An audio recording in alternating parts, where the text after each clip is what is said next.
Friendly competitions, yay or nay? In my book, Level Up Mentality, I talk about why it's smarter to compete with your prior day self rather than others. The reason why is because of the clear lane mindset versus the traffic jam mindset. With our life, we have full context of what we are trying to improve. We know what we care about and what we don't. On the other hand, when we compete with others, we don't know the full context. Maybe we are just starting a skill, while they are 10 years in.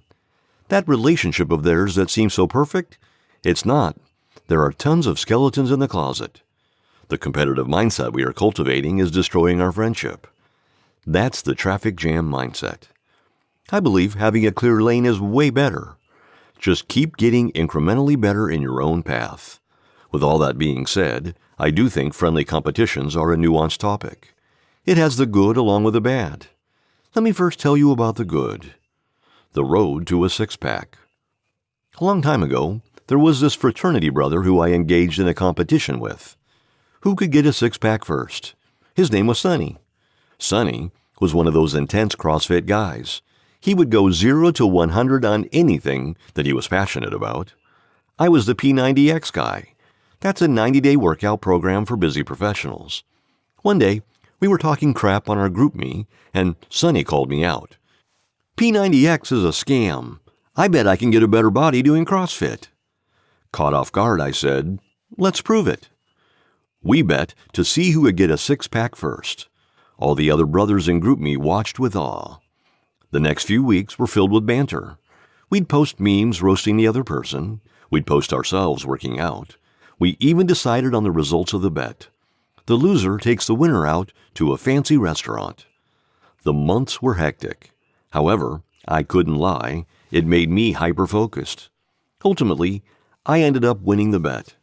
Sonny got a nice body, but his six-pack was not as visible. The brothers voted me as the winner, and Sonny took me out to a fancy restaurant. Why our competition worked out. With our competition, there was never any ill intent. We both knew that it was all love. Often, the result of the bet will determine what type of competition it is. If the loser had to walk around school with a sign saying, "I'm a loser," then I don't think that's a good intent bet. But the winner got a meal, and during the meal, we could talk about our journey.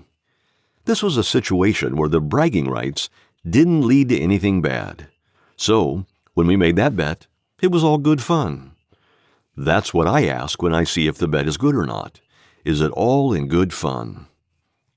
Why a friendly competition can easily turn bad.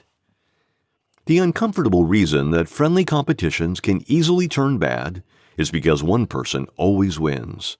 Have you ever seen that before? You can get better-looking girls than your friend, make more money than the friend, and get a better physique than the friend. That's when the competition turns into a form of bullying. It just lets the other person know, you'll never be on my level. Despite continuously getting embarrassed, they keep calling you out. So you accept.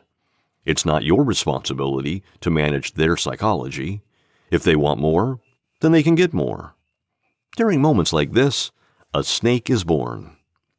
I once had a close friend who would always challenge me to stuff, and I'd routinely beat him. After I'd beat him on a number of controllable stuff, like who could hit 8% body fat faster, he'd start to challenge me on things that I couldn't control. Arman, you can't grow a beard, but I can. Okay, what's the point? He'd make this a thing.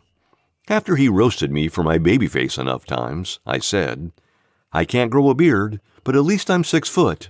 I have to look down to make eye contact with you. Two can play at that game. The friendship turned into something sour.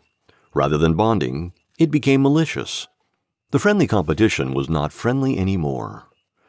Knowing when to challenge a friend.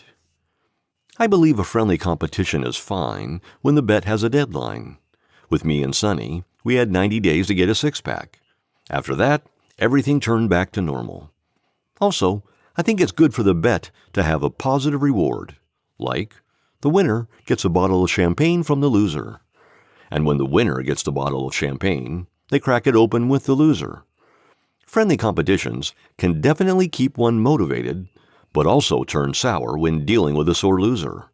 Some people hate to lose. Despite them constantly losing, they never get used to it. Rather than being upset with their performance, they get upset with you. You think this is a friendly competition where things will eventually return to normal, but it never does. Part 2 to the six-pack? I used to compete a lot, but nowadays I don't. I noticed friendly competitions are easier when the lifestyles are pretty similar between the competitors. Back then, me and Sonny were both in college. We were both in the same fraternity, and we were around the same age. Due to that, it was easy to get a competition going. Nowadays, it would be difficult. He's married, I run a business, we live in different states, and we are in different phases of our lives. A competition is definitely possible, though. Who knows, I may challenge him to another six-pack competition in the future. We'll make it another spectacle on GroupMe.